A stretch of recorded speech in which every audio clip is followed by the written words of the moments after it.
Hello, everybody. Welcome to the beginning lesson for project-based learning. Quick overview here of what the lesson will entail. We'll go through this PowerPoint where I will go over the key components to gold standard PBL as proposed by the company PBL Works, which is what we have been trained in since day one here at Olathe West. And then you will check out a website that is in the hyperdoc for you that's got a bunch of project examples, and you will filter it by your content and grade level and just kind of peruse a project or two, get some ideas, nothing crazy, and then you're going to fill out a document, really just kind of about the ideas that you gained, how you might see yourself using this at some point in time, and then you will be done for your PBL lesson. So let's go ahead and get started. What you have here is just kind of what we showed staff year one when we were really kind of building this school. And the question here is, how would a visitor to our school describe the ways that teachers at Olathe West make learning relevant and deep for their students? And this is essentially our driving question for what we strive to do at Olathe West. We want to do things differently, but we want to do them really well. So we want to make learning relevant, and we want to have some deep learning going on for students. So how would an outsider explain what's going on here? And hopefully it's, that learning is really relevant and deep. So let's take a look here. So our goals during this presentation here is that you'll understand how to put together an effective project utilizing the 8 gold standards of PBL. I want you to feel confident in your ability to at least take a small step towards PBL. Like, I have the foundations, now I'm ready to start applying them, even if it's just 1 out of the 8 things. I want you to feel confident that you have the knowledge now to go forth and start creating. So the first gold standard of PBL is this idea of key knowledge, understanding, and success skills. Essentially, this is that your project is tightly aligned with your standards. A lot of people historically have done a lot of projects, and then they kind of backfill the standards in and say, yes, this is this standard and this standard, but they didn't start there. They made the standards fit the project. And what we are trying to do is, starting with the standards, building the project. And so what you see here are some quadrants to help you choose which standards are appropriate for PBL, because not all of your standards will be good or relevant or lend themselves well to a project. And so what we have in the lower quadrants here are these standards that are really not what you have identified as priority standards. And so over here, we do not want to live in the lower left quadrant when it comes to PBL, the not important and not appropriate for a project. We don't want to live in that quadrant. Down here in the lower right, not important, but it is appropriate for a project. You could do like some really cool projects with these standards, but these standards are not really what I need to be focusing on with my kids. We probably don't want to live there either. Here in the upper left-hand quadrant, important standards, but they do not lend themselves well to a project. So we're not trying to fit the square peg in the round hole with some standards that don't lend themselves well to PBL, even though they are important. Where we want to live here is this upper right-hand quadrant, where you have your standards that are indeed important and would make a really awesome project. So when you're looking at your standards, that's what you want to be looking for. All right, element number 2 that you want to incorporate for PBL is this idea of a driving question.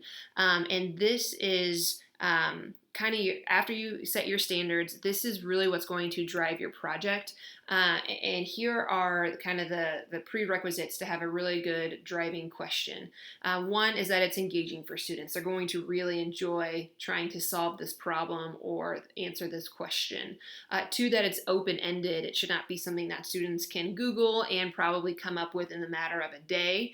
This should be an ongoing question for students to try to answer. And of course, that it's aligned with your learning goals and standards. What I have here is the DQ rubric, or the driving question rubric, and it's a resource that PBL Works puts out. And basically, it's a resource that you can use to make this tube. It's like a rubric in a tube, where you can kind of create some different effective driving questions. But what I'm just going to show you really quickly is the idea of how driving questions are formed. And so you've got 4 columns here to try to piece together your driving question. So in this first column, that's basically your question word here. The second column is who is answering this question? Is it me as an individual? Is it our class as citizens? Are we pretending to take on a role such as a physicist or something along those lines? Okay. This third column is what are they doing in the project? Are they solving a problem? Are they designing something? Are they building something? And then what's the audience for? That's column number 4. So for example, maybe you are a photography teacher. You can say, how can we as photographers tell stories of various communities through photography, or something along those lines? Or how can we as bilingual students have a positive impact on the community? Or maybe the question is, how can we as scientists take better care of our environment? Or how can we as musicians change the world through our music? Or how can we, as financial planners, provide educational resources for families who need them? So by providing driving questions that are open-ended and relevant and authentic, it will set you up for a really successful project. Element number 3 is sustained inquiry. And this is the research piece, right? We should have a really in-depth process for students to be able to answer that driving question. It should take them curating several resources, and through this process, you should be teaching them how to cite their sources, making sure they're not plagiarizing or infringing on copyrights, and hopefully through this process, they're not just answering your question, but they are coming up with their own questions and developing their own answers and really kind of taking off. So the sustained inquiry, the sustained part is the really important part here, that it's happening over time and not just like, hey, I'm going to give you one research day to find everything that you need. Element 4 is authenticity, and basically, how am I going to connect this project to students' real life? And this graphic here, Julie Fishburne found this when we first presented a few years ago, and it's kind of funny. I see you did well in school, but what real world skills do you have? Tests. I can take tests. So how are we taking those skills and applying them to what they can do outside of the classroom? Here are some examples of what that might look like. I'm not going to read them all to you. If you would like to pause the video for a second and read over them, these are some examples that Julie had come up with for a social studies class. All right, element 5, student voice and choice. We did a whole flipped lesson on this, so I'm not going to spend too terribly long talking about it. But when you look at gold standard PBL, these are the things that are on the rubric from PBL Works to let you know that you are indeed doing a good job of incorporating student voice and choice. Element number 6, reflection. This is a really important part of PBL. So we're going to start off with that John Dewey quote in the upper right-hand corner, which is pretty simple. It says, we do not learn from experience, we learn from reflecting on experience. And so think about an experience that you've had in life where you've really learned a lot from it. I would venture to say, from that experience, you have spent some time thinking about what you have learned and reflecting on that experience so that you can either improve for next time you have a similar experience, or change or adapt, and that comes through reflection. So reflection is going to help students connect their learning goals and the standards to their project and the product that they are making. And without reflection of what students are learning and how well they are learning, PBL might just turn into something that's really fun. Look at this cool thing that I made. But with reflection, it really makes students sit down and dive into that standard and, am I accomplishing my goals for learning through this project? It adds a new level of rigor. And it also, you see some social emotional skills that are associated with reflection as well. And I would really say that self-awareness and that self-management is really huge in that reflection piece. So here's some ideas of how you can have students reflect. It can be really informal in the form of like an exit ticket, a quick survey, maybe in some small groups, they do some focused work on how are we doing, how are we progressing, things along those lines. Maybe you have them journal once a week or every other week to talk about how they are learning, what they are learning. What I want to draw your attention to here is something called the PAT, or the Progress Assessment Tool. And this would be something that you would get set up for them, where in the left-hand column you would put the standard, and then in the next one you would break it down into learning targets, and then you would have for that standard what an exemplar looks like. You can create that with students. That would help them kind of scaffold what that exemplar would look like and what they should be doing, or you could pre-fill that out, and then they would fill out their reflections in that very right-hand column. Here's how I am doing on this standard at this point in time.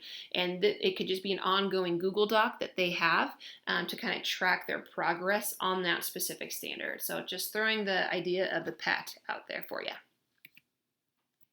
Element number 7, critique and revision.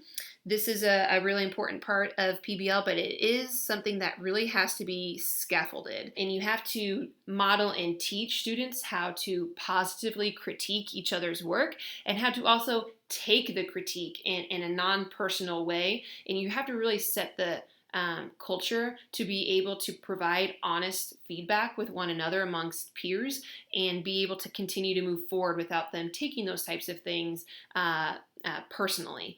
And when you're teaching somebody how to critique, just like when you provide feedback to students, and you are specific and here's the things that you did really well, here are the things that you really need to keep working on.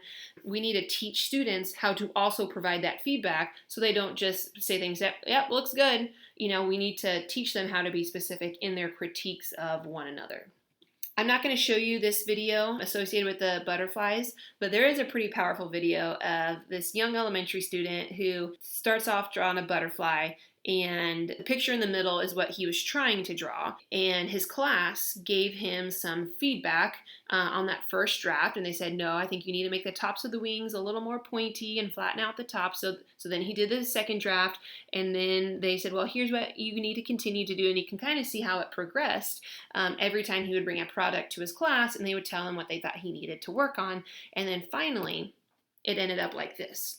So if you kind of take a look at the middle butterfly in the final project, and that is just kind of the power of what critique and revision looks like. A kid would bring their product or their learning to their group. They provide some feedback. It's a really positive culture. They're able to accept that feedback, and then they go back and they revise it, and then they bring it back again. And it's a really neat little story of how this kid came up with that really good butterfly. That's probably a lot better than I could end up drawing. And then finally, the last element here is this idea of a public product. The idea behind PBL is you're having kids do these really relevant and authentic tasks. Now it's time to show it off. Get outside the walls of your classroom. And this really helps encourage high quality work when other people like in the community might be seeing what they are working on. Now, something to mention real quick is that we want to try to find the sweet spot and not the sweat spot. We don't want to freak them out so much that they're having like the nervous sweats all over the place, right? So we want to put just enough pressure on them to motivate them to try to do a really good job, but not so much pressure that it paralyzes them to not be able to complete the task. Secondly, it really creates a learning community. It extends Olathe West outside of our building, and our community really likes seeing that. And that really also ties into number 3. It's an effective way for students to communicate that they can do more than what's just on a test. I can take this past answering questions and I can make something really cool. I can collaborate with others, and I can really put something pretty neat together. Some examples of public products might be a blog that you might share with an author, a video that you push out to the community, a presentation to a board of directors. I know we've had lots of guests come in our building and watch student presentations. This year it would look a little different. You'd probably zoom in those guests, right? And we have had an exhibition night, sadly. COVID took away our last exhibition night, but that's a night where we have invited our whole community in our building to see projects that our students have completed. Okay, so here is your task. You are going to go through the website that I've got linked up for you and take a little stroll through some PBL examples, and then you are going to fill out a document just with some of your ideas and how you might implement something here or there. Do not feel like you need to launch into some full-blown PBL after watching a brief video about it. Collaborate with your colleagues, get some ideas. Would love to see some implementation of some things here and there, but do what you're comfortable with and holler with questions. See ya.